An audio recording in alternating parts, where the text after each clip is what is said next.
I mean, you want a no-deal Brexit. Stephen Gethin's here saying that would be very deleterious economically. Well, of course, I'd have loved a deal, but we haven't got a deal. And the fact is that we did go back to the EU with the only thing that Parliament finally did agree on, which was that we would have the May withdrawal deal as long as there were legally binding assurances on the backstop. Claude Juncker says, no, go away, we're not going to do that. So we meekly go away. And we are in a complete mess. And what worries me is I think there is a growing disengagement. No, let me finish this sentence, Adam, then over to you. There's a growing disengagement between the people and Parliament. But is it worth doing something that is going to cost jobs and cost businesses in this country, if Mr Gethin's right? That's a very big if, because, first of all, we were told during Project Fear that merely voting to leave the EU was going to bring about economic Armageddon. The economy is doing very nicely, thank you. Well, I think official figures say the economy has not grown at the rate it would have grown. But nevertheless, it is growing, and nevertheless, we have record levels of low unemployment.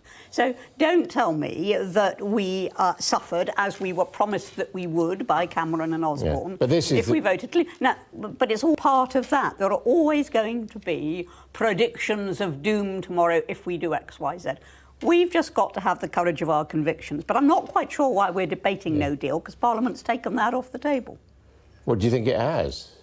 Well, it has in legal terms. Well, I mean, the reason why I was asking about it, because as I understand it, that is the Brexit Party's policy, that you want to leave without a deal as soon as possible. Well, we'd rather leave with no deal than with a bad deal. And well, exactly. Well, that's why we're discussing it. That's what you're going to be standing on. All we've got on offer at the moment is a bad deal.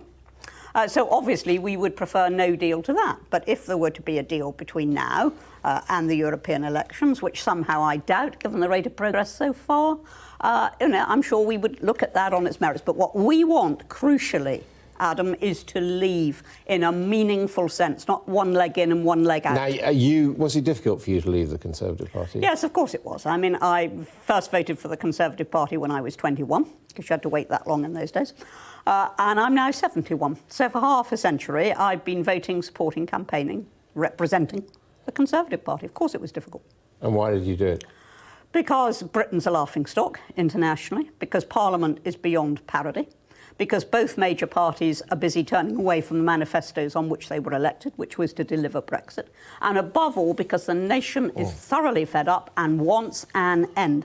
And I believe that if in the European elections we sent a real seismic shock to both major parties, Labour heartlands and Tory shires, they will start to take it seriously. You also say that Theresa May is, quotes, a hopelessly inadequate Prime Minister. She is. I'm sorry to say it, but she is. And I mean, you know, I've put it in even stronger terms than that. And I've said that she's the worst Prime Minister we've had since Anthony Eden. But then I think that we've got the worst leader of the opposition in the entire history of the Labour Party. And the worst parliament since Oliver Cromwell, just so that I can... So if there was a change of leader, would you sort of go back to Tories, do you think? No, not unless we're going to have a proper Brexit. I mean, I'm not joining the Brexit Party just because I'm fed up. I'm joining it because I want a proper Brexit. I want us to leave and to be able to take control of our own borders, our own laws, our own trade deals. Now, none of that means staying with one foot in. I mean, you're likening your move to Brexit from the Conservatives to your earlier move from the Church of England to the Church of Rome, the Roman Catholic Church. That makes Nigel Farage the Pope, doesn't it? No.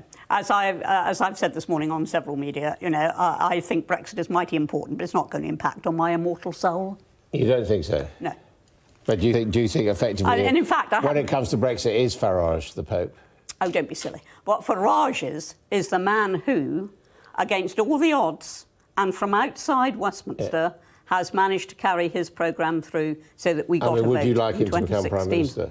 Well, he's not going to become Prime Minister. What I want is an overwhelming Brexit victory on May the 23rd. Now, That's what I want. We've seen you on Strictly Come Dancing and other panel shows and celebrity shows. Does that mean you're still a serious politician? Well, people will have to judge that by what I've been saying, but don't imagine for a moment that I haven't been commenting politically. I may not have done your programme, Adam, because you didn't invite me to, but I've done many other political programmes, and I write every week for the Daily Express. Very good column every Wednesday. That is the last word. That's all.